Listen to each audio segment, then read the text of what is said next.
जो भी मेरा भाई बहन यहाँ खड़ा है वो बैठ जाओ, मेरी इज्जत रखो। ऐसा ना हो मीडिया के लोग जाके कहें कि यार वो तो वहां तो जो लोग थे वो भीड़ थी, उनका कोई पता नहीं था। मैंने तुम्हें अपने खून से सींच रखा है, तुम भीड़ नहीं, तुम योद्धा हो समाज के। तो भी बैठ जाओ मेरे कहे से मेरे भाइयों, फिर मैं अपनी बात रखूंगा।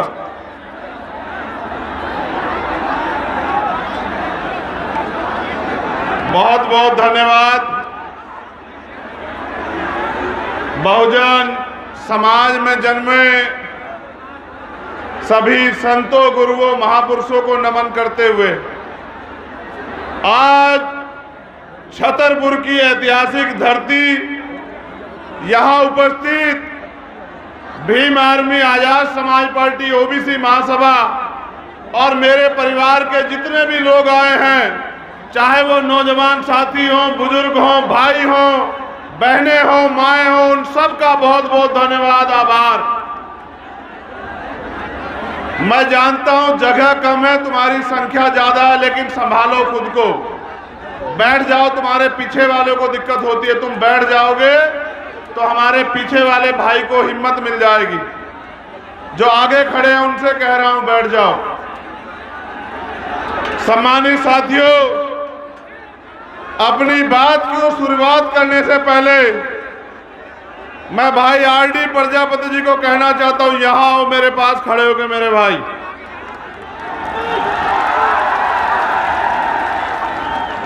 तुम्हारा ये भाई तुम्हारे पीछे खड़ा है, तुम्हारी तरफ उठने वाले आपको चंद्रशेखर आजाद का सामना करना पड़ेगा, मेरा वचन है, तुम्हें इस बात को याद रखना।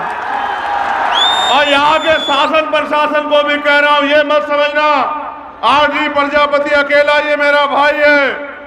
बहुत अगर गुंडागर्दी दिमाग में चढ़ी हो तो याद रखना, चुनाव खत्म होगा, सरकार भी बदलेगी, नौकरी करोगे तुम लोग यही। कोई गलत फहमी दिमाग में मत रखना, मुकाबला बाबा साहब के बच्चों से है, कोई कोताही नहीं बरती जाएगी, जैसा करोगे वैसा मिलेगा, याद रखना। बैठ जाओ, याद रखना ये मेरा भाई है, दोबारा कह रहा हूं। बहुत सोच समझ के छतरपुर में आज बहुजन स्वाभिमान सम्मेलन में पहुंचे आप सब भाइयों को पुनः धन्यवाद करता हूं। मुझे एक बहुत जरूरी बात आपसे कहनी है। इस मंच पर हमारी बहनें जो महिला नेता हैं वो भी मौजूद हैं। हमारे आजाद समाज पार्टी के दोनों प्रभारी मोहनलाल जी और रविंद्र कुमार भाटी जी भी मौजूद हैं। यहाँ हमारे और तमाम नेता भाई सुनील अस्ते जी, सुनील बैरसिया जी, राहुल वाल्मीकि जी, सत्येंद्र सहगल जी, राजवीर जी, अशोक जी, देवदीन अहिरवार जी, चंदन अहिरवार जी, तमाम साथी हमारे मौजूद हैं। भाई प्रदीप जी भी मौजूद हैं और भी हमारे सम्मानित नेता मौजूद हैं। रुपेश जी हैं, नीरज भाई हैं। उनकी मेहनत को मैं सलाम करता हूं कि अपने मेहनत की कमाई से भाई रणवीर जी, उन्होंने फिर से ये मध्य प्रदेश के छतरपुर से ऐलान किया कि अब गुलामी की बेड़ियां हम लोग काट देंगे मध्य प्रदेश में। अब हम बैसाखियों के सहारे नहीं रहेंगे, अपने पैरों पे खड़े होंगे। ये लड़ाई आज की नहीं है सम्मानित साथियों, ये लड़ाई आजादी से हजारों साल पहले की है। हम इस देश में शासक हुआ करते थे, वहां अफगानिस्तान, ईरान तक हमारा राज हुआ करता था। चंद्रगुप्त मौर्य से लेकर बृहदर तक हमने यहाँ सैकड़ों साल राज किया इस देश में। और जब हम लोग राज करते थे तो ये देश सोने की चिड़िया होता था, न किसी को अन्न की, न ढकने के लिए, तन पे ढकने के लिए कपड़े की, न सुरक्षा की, न तमाम तरह की किसी परेशानी की, न ही कोई गैर बराबरी थी। सब लोग मिलजुल के राज करते थे, सब लोग मिलजुल के रहते थे। ऐसा राज हमारे महापुरुषों ने इस देश में रखा।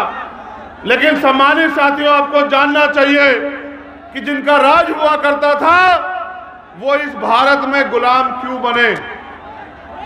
जब तक आप इस बात को नहीं जानोगे, तब तक आप अपनी ताकत को नहीं पहचानोगे। जब तक आप अपनी ताकत को नहीं पहचानोगे, तब तक आप अपनी हिस्सेदारी को लेने के लिए नहीं खड़े हो सकते। इसलिए आपको इतिहास जानना बहुत जरूरी। मैंने आपसे अपील की थी कि आप बैठ जाओ, बहनें बैठी हैं वहां, इससे समझौता नहीं कर पाऊंगा। बहनों के सम्मान से सब कुछ बर्दाश्त कर सकता हूं, लेकिन मां बहनों के सम्मान से समझौता कोई बर्दाश्त नहीं करूंगा। ये बात याद रखना।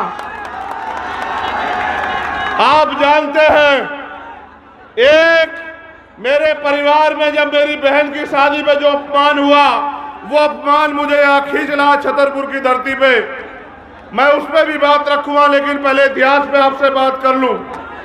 मैं आदेशित करके आपसे कह रहा हूं कि यहाँ बहनों के पास वाले लोग बिल्कुल ना खड़े हो, चाहे उनको कोई भी मुसीबत का सामना करना पड़े। आप महापुरुषों का खून हो, अपनी ताकत को पहचानो।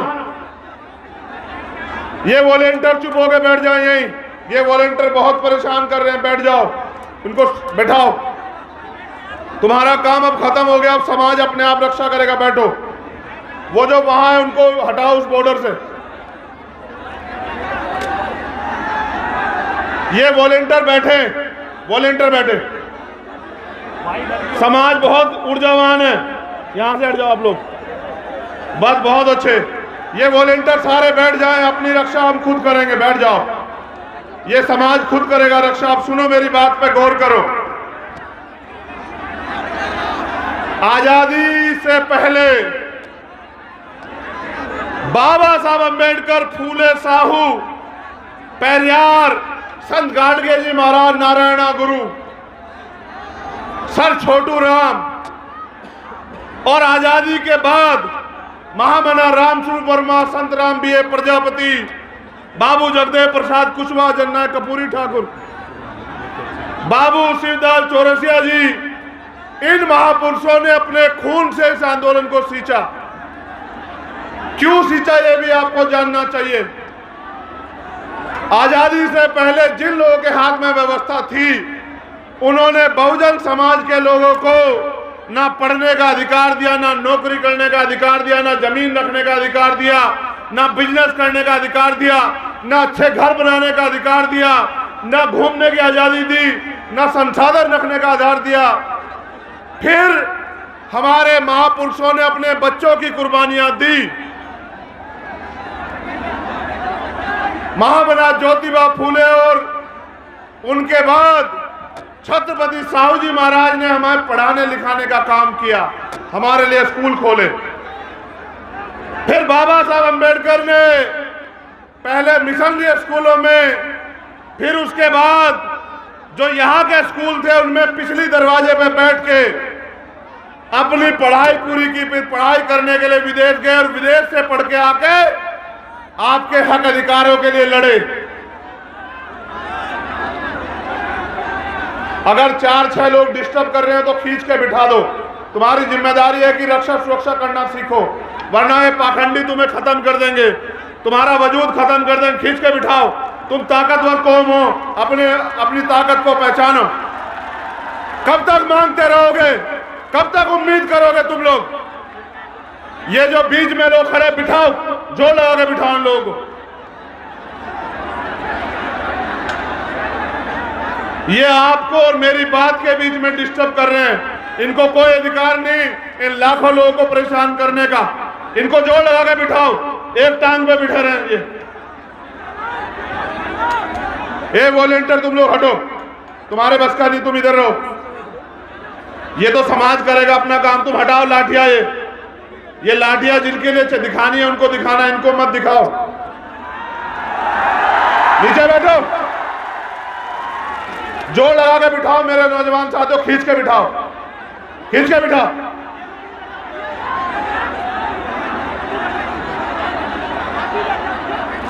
और मत खड़े होने देना, अपने बराबर में जैसा का भाई हो, पकड़ के रखना।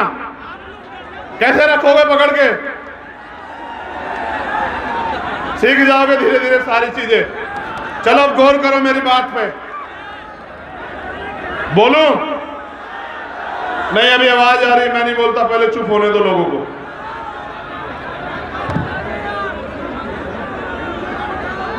नहीं, पहले चुप हो जाओ आप लोग, तब बोलेंगे। अगर आप कहोगे नहीं बोलना तो नहीं बोलेंगे। बहनों का धन्यवाद देता हूं, बहुत बहुत धन्यवाद मेरी बहनों। देखो, महिला दुनिया में सबसे ताकतवर होती है। महिला 9 महीने अपने पेट में रख के बच्चे को जन्म देती है और खुद गीले सूखे में रहती है। इसकी शक्ति का कोई तोड़ नहीं है। मैं आज इस मातृ शक्ति को नमन करता हूं दोनों हाथ से। वो डटी हुई है, बहुत बहुत बधाई उनको। अब मेरी बात पे गौर करो। आपको इस देश में कोई भी अधिकार रोने चिल्लाने मांगने से नहीं मिला। उसके लिए हमारे महापुरुषों ने कीमत चुकाई। मैं बात कर रहा था आजादी की। जब देश आजाद हुआ, व्यवस्था के कारण जो लोग गरीब थे वो गरीब रहे और जो अमीर थे वो अमीर रहे। पहली जो अंतरिम सरकार बनी उसमें चुनाव नहीं हुआ। वो चुनाव हुआ, बिना चुनाव हुए सरकार बनी। नेहरू जी प्राइम मिनिस्टर बने और जब उनकी सरकार बनी, उन्होंने वादा किया कि हम संविधान को पूर्ण रूप से लागू कराने का काम करेंगे। और आज तक भी हम इस उम्मीद पे हैं कि कब संविधान पूर्ण रूप से लागू होगा, क्योंकि दुनिया का अगर सबसे बेहतरीन संविधान कहीं है तो वो कॉन्स्टिट्यूशन ऑफ इंडिया है, वो भारत का संविधान है। आगे बढ़ो। लड़ाई यहां तो शुरू हुई थी, फिर जो गरीब था, सरकार ने सब लोगों को रोजगार नहीं दिया, क्योंकि भारत में सरकारी और प्राइवेट 7% रोजगार है, 2% सरकारी और 5% प्राइवेट। उसके बाद लोग खेती करते हैं, मजदूरी करते हैं। लेकिन हाल क्या है, सारे लोगों को 30 दिन मजदूरी नहीं मिलती, सारे किसानों को फसल का उचित दाम नहीं मिलता, किसानों पे प्राकृतिक मार होती है। यानी कि सरकार ने किसी भी तरह इस इतने बड़े समाज को अपने पैरों पे खड़ा होने के अवसर नहीं दिए। थोड़ी बहुती अगर अवसर मिले तो वो बाबा साहब अम्बेडकर के संविधान में जो आरक्षण व्यवस्था थी, उस आरक्षण व्यवस्था के कारण जो कुछ नौकरियां मिली, उससे हमारे लोग अपने पैरों पे खड़े हुए। इसलिए जब हमारे लोगों ने अपने महापुरुषों की बात मान के पढ़ना शुरू किया, मंदिर को छोड़ के स्कूल जाना शुरू किया, तो इनमें चर्चा हुई कि अगर ये पढ़ लिख जाएंगे दलित, पिछड़े, आदिवासी, अल्पसंख्यक समाज के लोग, तो ये तो कुर्सी पे बैठ जाएंगे। अगर ये कुर्सी पे बैठ जाएंगे तो ये राज करेंगे, और अगर ये अपनी वोट की ताकत को समझ गए तो हम इस देश में इनके अधीन हो जाएंगे। 56 के बाद जब बाबा साहब अम्बेडकर ने बौद्ध धर्म की दीक्षा ली, तब जाकर ये सत्संग और धार्मिक आयोजन होने शुरू हुए। उसके बाद हमारी बहनों को, माओ को, चाची ताऊ को, ताइयों को, बुजुर्गों को किस तरह से धार्मिक आडंबर में फंसा के, उनको शिक्षा से दूर करके, जो गरीबी, बेबसी, इनकी व्यवस्था में जो संसाधनों का वितरण गलत तरीके से हुआ, गैर बराबरी कारण हुआ, जो गरीबी हमारे लोग झेल रहे थे, उससे दूरी होने का इन्होंने रास्ता बताया कि आप हमारे सत्संग में आओ, हम यहां से आपकी गरीबी दूर कर देंगे, आपकी बीमारी दूर कर देंगे, आपके बच्चों को रोजगार दे देंगे, आपकी समस्याओं का हल कर देंगे। जो समाज हजारों साल गुलामी में रहा था, उस समाज को लगा कि हो सकता है इन आश्रमों में जाके, इन सत्संग में जाके, मंदिरों में जाके और तमाम तरह के धार्मिक आयोजनों में जाके शायद हमारी मुक्ति हो जाए। अपनी गरीबियों को खत्म करने के लिए, अपनी बेरोजगारी को खत्म करने के लिए, अपने परिवार में जो बीमारी आ गई है, उस बीमारी को खत्म करने के लिए वो इन बाबाओं के पास जाते हैं। और ये बाबा हमारे दिए हुए पैसे से पलते हैं, हमारा खाके। अगर कोई पाखंडी हमें आंख दिखाएगा तो याद रखना, इलाज कर दिया जाएगा, ये बताने के लिए छतरपुर आया। हम इनके आप पैसे देते हैं, आप चेक करो। और मैं तो चैलेंज से कह रहा हूं कि बदलेगी सरकार। तुम्हारी एक एक संपत्ति की जांच ना कराई, तुमने किस तरह हमारे लोगों की जमीन दबाई दलित पिछड़ों की, तब मैं तुम्हें बताऊंगा। याद रखना, क्या तुम अभी की सरकार के भरोसे बैठे हो? याद रखना, निजाम बदले। ये बैठो, फिर नालायकी करने लगे हो। बैठ जाओ अपनी जगह। ये व्यवस्था करने का काम पुलिस के लोगों का था। ये बैठे तमाशा देख रहे हैं, तनख्वाह हमारे लोग टैक्स से लेते हैं। अगर ऐसा ही आयोजन सरकार के लोगों का होता तो यहां खड़े होते बीच में और ध्यान रख रहे होते। चिंता मत करो, बदलेगी सरकार, इनकी सुरक्षा करते नजर आओगे आप लोग कुछ दिन बाद। ध्यान रखना।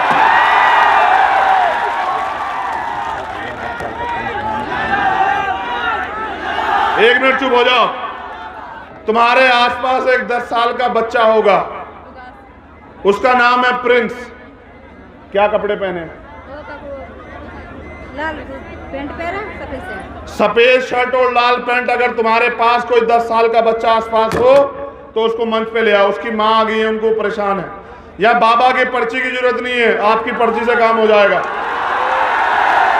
देखो अपनी निगाहों करके, 10 साल का बच्चा है प्रिंस। कहाँ है? ले आओ, ले आओ। अरे हमारा पर्चा, तुम चिंता मत करो, बैठ जाओ। आ जाएगा, आ जाएगा, बैठ जाओ। बैठो जरा, बात सुनो। प्रिंस आ जाएगा, तुम्हें भी प्रिंस बनना है देश में। बैठ जाओ। ये लड़ाई तुम्हें प्रिंस बनाने की लड़ी जा रही है, चिंता मत करो। चुप हो जाओ, चुप हो जाओ। बात सुनो, गौर करो।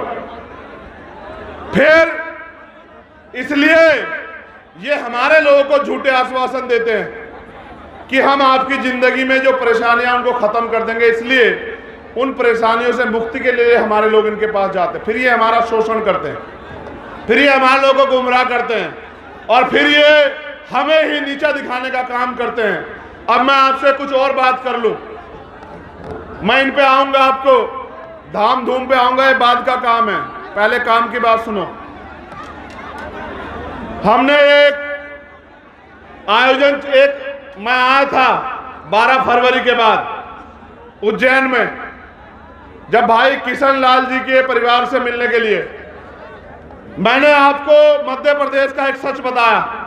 सच क्या था कि आज भी आजादी के 75 सालों के बाद लोगों के पास पक्के मकान नहीं। मैंने बताया था ना आपको, हम लोग उसका डेटा भी तैयार कर रहे हैं। अगर आदमी कुत्ता भी पालता है तो उसके रहने की व्यवस्था करता है नहीं करता, बताओ? अगर गाय पालता है तो उसके रहने की व्यवस्था करता है नहीं करता, बताओ? अगर बकरी पालता है तो उसके रहने की व्यवस्था करता है नहीं करता, बताओ? पानी देना यार। ये सरकारें आपको कुत्ता, बिल्ली, गाय, बकरी से भी ज्यादा कमजोर मानती है।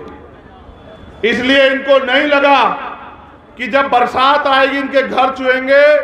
ये बहनें जिनके सम्मान की बात करती है कहां रहेंगी? ये माएँ रात में जब बरसात आएगी कहां जाएगी जब मकान चुएंगे? इन्होंने आपकी परवाह नहीं की, ठीक है? इसलिए हमने कहा कि डेटा तैयार करो, और हर जिला मुख्यालय पे हम लोग आंदोलन करेंगे।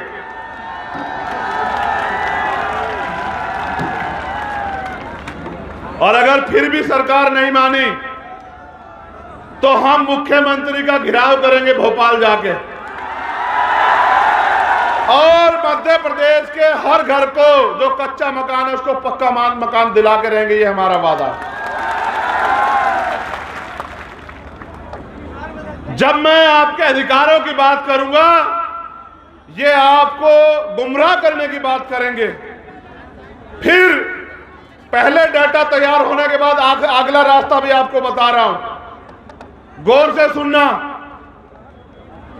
इस देश की सारी सरकारी जमीनों पे, क्योंकि आजादी के बाद मैंने आपको कहा कि किसी को अवसर नहीं दिया गया कि वो अपने पैरों पे खड़ा हो जाए, वो सारी सरकारी जमीनें हमारी है।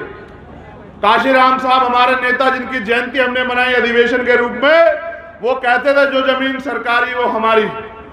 इसलिए हम जो अगला आंदोलन चलाएंगे, हमारे नेता लोग सुन लो, कि हर व्यक्ति को खेती करने योग्य भूमि मिलनी चाहिए, हर परिवार को जमीन मिलनी चाहिए। आंदोलन हम लोग चलाएंगे। मेरा अंतिम लक्ष्य इस देश के बहुजन समाज को उसके अपने पैरों पे खड़ा करना है। वो जो हाथ फैलाता है हर चीज के लिए, बिटिया की शादी करनी हो उधार लेगा, अपने बच्चे को पढ़ाना हो उधार लेगा, लोन लेगा, मकान बनाना हो उधार लेगा, लोन लेगा। मैं आपका हाथ फैलाना बंद करवा दूंगा, मैं आपका हाथ ऐसे करवा दूंगा। आप लोग याद रखना, आगे बढ़ो। ये आंदोलन दूसरा आंदोलन है, हमारा तीसरा आंदोलन चलेगा। उसके बाद हर परिवार को एक रोजगार मिलना चाहिए, ये हमारा आंदोलन इस मध्य प्रदेश में चलेगा दूसरे आंदोलन के बाद।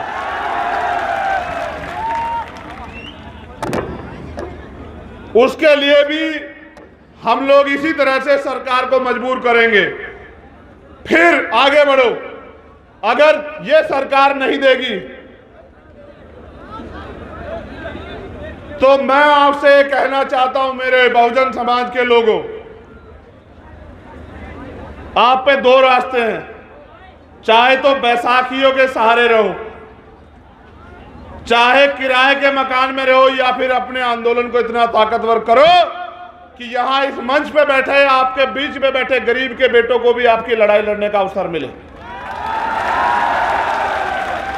और जिस दिन आपने इस बात को समझ लिया कि जिन्होंने 75 साल में आपको जानवर से ज्यादा कुछ नहीं माना, उनका साथ छोड़ के आपको अपने आंदोलन को, अपने संगठन को, अपनी पार्टी को मजबूत करना है, मैं उस दिन कहता हूं कि आपकी तरफ आंख उठाने वाला मध्य प्रदेश में कोई माई का लाल पैदा नहीं होगा। मेरा वादा है आप लोगों को।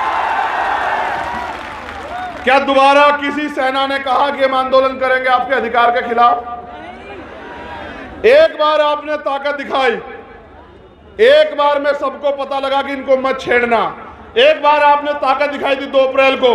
मैं इस मध्य प्रदेश की भूमि को नमन करता हूं। ये क्रांतिकारियों की भूमि है, इतिहास गवाह है। बुंदेलखंड हो, ग्वालियर हो, मुरैना हो, डबरा हो, आप लोगों ने 2 अप्रैल का आंदोलन भी अपने खून से सींचने का काम किया। आपका कोई तोड़ नहीं है मेरे बहुजन समाज के लोगों। मैं आपसे ये कहने आया हूं, आप ये बताओ पूरी ईमानदारी से, जब ही आपके अधिकारों के खिलाफ आंदोलन इस प्रदेश में हुआ, क्या कोई नेता आपके पक्ष में बोला? अपने सच्चे मन से हाथ उठा के बताओ, बोला है नहीं बोला? नहीं बोला ना। यानी कि अगर आपके अधिकार छीन में जाएंगे तो नेताओं को फर्क नहीं पड़ता ना। पहली बात, जब अब मेरे परिवार का यहां अपमान हुआ इसी छतरपुर की धरती पे, और एक गुंडा मेरे परिवार को अपमानित करता है, डराने का काम करता है, आप बताओ कोई नेता बोला आपके पक्ष में जब तक भीम आर्मी नहीं खड़ी हुई? यानी कि जिन्हें आपके मान सम्मान से भी मतलब नहीं, जिन्हें आपके वजूद से भी मतलब नहीं, आपको उनको ताकत देनी भी बंद करनी पड़ेगी मेरे बहुजन समाज के लोगों, वरना वो आपसे ताकत लेंगे। देखो, गौर करो मेरी बात पे, आप जिसको वोट दोगे वो ताकतवर होगा, ठीक है? जो ताकतवर होगा वो अपने बच्चों को ताकतवर करेगा। आप मुझे वोट दोगे, कौन ताकतवर होगा? मैं ताकतवर हूंगा तो तरक्की किसकी होगी बताओ? ना मुझे यहां से विधायक बनना, ना मुझे यहां से एमपी बनना, ना मैं यहां मुख्यमंत्री बनना चाहता हूं। मैं तो आप लोगों को आपके पैरों पे खड़ा करने के लिए यहां मध्य प्रदेश में आया, बस। क्या मैं इस सरकार के आगे हाथ फैला रहा हूं अपनी किसी मांग के लिए? ना मुझे कोठी चाहिए सरकार से, ना बंगला चाहिए, ना सुरक्षा चाहिए, ना इनका कोई साधन चाहिए, मगर मुझे एक चीज चाहिए। हजारों साल मेरे लोग अब इस देश में अन्याय का सामना करते रहे, और मेरे रहबर बाबा साहब अंबेडकर अपने 4-4 बच्चों को कुर्बानी देके गए। मान्यवर काशीराम साहब ने अपना पूरा जीवन लगा दिया। ये है प्रिंस, प्रिंस को एक एक करके आगे भेजते जाओ, बहुत बहुत, और बैठे रहो। देखो, पता लगाना किसके पर्चे में ज्यादा दम है। प्रिंस के लिए रास्ता बना दो, बहुजन समाज के योद्धाओं रास्ता बनाओ। ये बाबा साहब अम्बेडकर के अनुयायी हैं, इनका मुकाबला कोई नहीं कर सकता है देश दुनिया में, सब लोग जानते हैं। आप लोग बैठ जाओ, प्रिंस को आने दो और प्रिंस को अपनी मां को सौंप दो। अब मेरी बात पे गौर करो, समय कम है। आप आज आए हो, यहां जाना चाहिए था उस गुंडे को जेल, लेकिन सरकार ने जेल नहीं भेजा। जब मैंने घोषणा कर दी, पहले मैंने भाई सुनील बैरसिया जी को भेजा और आरडी प्रजापति जी को, मैंने इनसे कहा भाई जाओ, ओबीसी महासभा के लोगों से कहा भाई जाओ और जाके देखो कि क्या है सही मामला। प्रिंस को भेजो, जल्दी अंदर भेजो, भेज दो, बहुत अच्छे। ऊपर भेज लो, यहां से ऊपर ले लो। अब आप बैठ जाओ भाई, बैठ जाओ, समय कम है मेरे पास। उनकी मां को सौंप दो, बस चुप हो जाओ। 20 मिनट और है, हिम्मत रखो, तुम्हारी हिम्मत जवाब तो नहीं दे रही है। तो उसे पाखंडी को जाना चाहिए था जेल, उसका दिमाग खराब हो गया था, उसे लगा श्रेणी कर्मचारी घोषित करने बाबत समर्थन करता हूं। इनसे भी कहता हूं, आप हमारे साथ खड़े हो जाओ, आपके घोषणा मांग पत्र को घोषणा पत्र में बदल लेने जाओ। मेरे पास यहां हुए कई अन्याय की एप्लीकेशन आई है। एक मामला है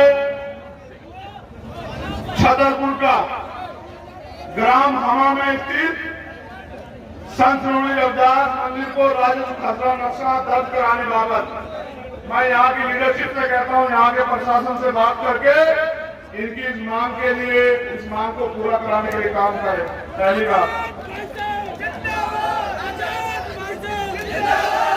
एक मामला है जहां ये पुलिस अधीक्षक के लिए है, छतरपुर गोकुल में महेश रंजन की भैंस हमारे खेत में मूंगफली की फसल उसने खराब कर दी और इनके साथ अन्याय हुआ है। इनका मुकदमा लिखा है, इनको आरोपी गिरफ्तार नहीं हुए, इनको जान से मारने की धमकी दे रहे हैं। वरिष्ठ पुलिस अधीक्षक इनका संज्ञान लें, इनकी मदद कराएं। एक और मामला है श्री 1008 बिहारी नू मंदिर बमनोरा कला में दुकान दिलवाने बाबत, इनकी भी मदद करें। एक मामला है, ये हमारे पिछड़े वर्ग के लोग हैं, इनमें आपस में झगड़ा हुआ है। मैं तो ये चाहता हूं कि इनके मामले को निपटा दिया जाए, बहुजन समाज के लोग आपस में ना लड़े, और अगर कोई अन्याय कर रहा हो तो कानून सफत उसकी लड़ाई को लड़ा जाए। इनकी मदद करें हमारे प्रदेश अध्यक्ष, ये छतरपुर पुलिस के लिए इसमें जाके कार्रवाई कराएं। एक और मामला है जो पन्ना पुलिस अधीक्षक के लिए है। ये तो पन्ना जिला नहीं है, मगर हमारे नेतागण इस पे भी ध्यान दें, इनकी मदद कराएं। और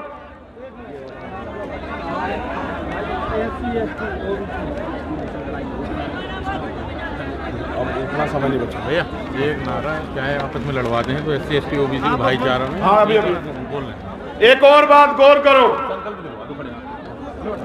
ऐसे हाथ करो। संविधान की प्रस्तावना निकालो, जल्दी निकालो प्रस्तावना। मेरी फ्लाइट छूट जाएगी ना मध्य प्रदेश के लोगों, मेरा काम छूटेगा और कुछ नहीं, बाकी तो छूट जाने दो, कोई फर्क नहीं पड़ेगा।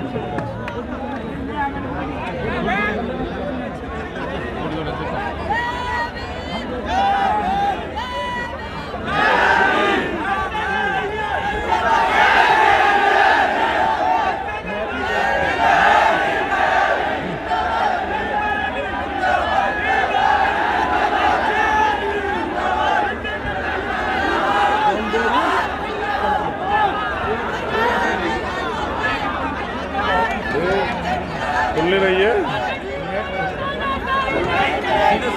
ऐसे कर दीजिए छोड़ दो।